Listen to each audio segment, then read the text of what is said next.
In ancient Greece, Aeson was the weakest of the gladiators, a lean figure in a world of brutes. Day after day, he faced relentless beatings in the training ring, his frail body thrown to the sand while the others jeered. But Aeson refused to surrender. Each morning, he rose, bruised and aching, determined to improve. One evening, after yet another brutal day, he slumped by the edge of the training yard, his spirit as bruised as his body. As he sat, an old man approached, a figure draped in simple robes, his eyes sharp with a wisdom that seemed to pierce the world. It was Socrates, the famed philosopher. Aeson looked up, awestruck. Philosophers rarely mingled with gladiators. Socrates regarded him with a slight smile. "Young gladiator," he began, "why do you rise each day to face such pain?" "To survive," Aeson replied, bitterness in his voice. "If I'm not strong, I'm nothing here. They crush me because they know they can." Socrates studied him, his expression unreadable. "Strength, Aeson, is a goal worthy of pursuit. But consider this, what is true strength? Is it merely the might to overpower others? Or is it something deeper, something that lives not in the body, but in the soul?" Aeson frowned, uncertain. Socrates continued, his voice steady and calm. "Think of a stone. In its rough form, it is unremarkable, dismissed by those who cannot see its potential. But a gem cannot be polished without friction, nor a man perfected without trials.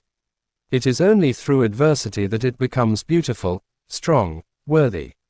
And yet, it is not the stone's hardness that makes it precious, but its endurance, its capacity to be refined by the world's harshest forces." Aeson listened, the philosopher's words igniting a new spark within him.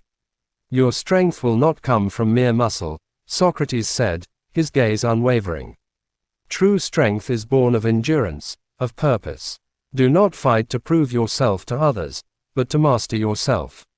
Every fall, every bruise, every cut, they're your teachers, showing you where to grow.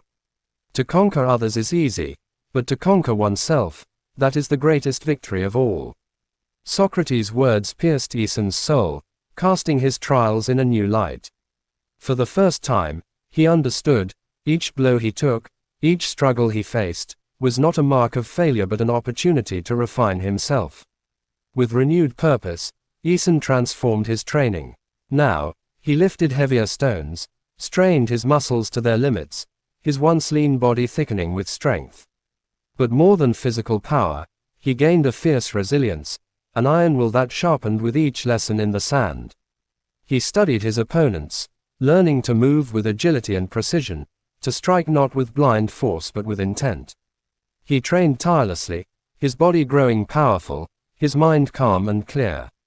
Months passed, and finally, he faced his ultimate test, a fight to the death against Gaius, a brutal warrior known for his unmatched strength.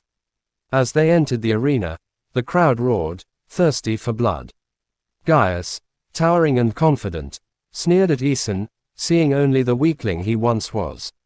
The trumpet blared, and Gaius charged, his blade arcing with deadly power. But Aeson was ready. He sidestepped, his movements swift and precise, deflecting each blow with the patience Socrates had taught him. Gaius grew frustrated, his strikes wild, his power turned against him as Aeson wore him down, each of his own cuts marking Gaius's demise. The fight reached its brutal climax as Aeson, calm and deliberate, ducked under Gaius's final swing and drove his sword deep into his opponent's chest. The giant fell, the arena silent as Aeson stood victorious, bloodied but unbroken. As the crowd erupted in awe, Aeson raised his sword, Socrates' wisdom echoing within him. He had become more than a gladiator. He was a warrior perfected through trials, a gem polished by his own unyielding spirit, his strength both of body and of soul.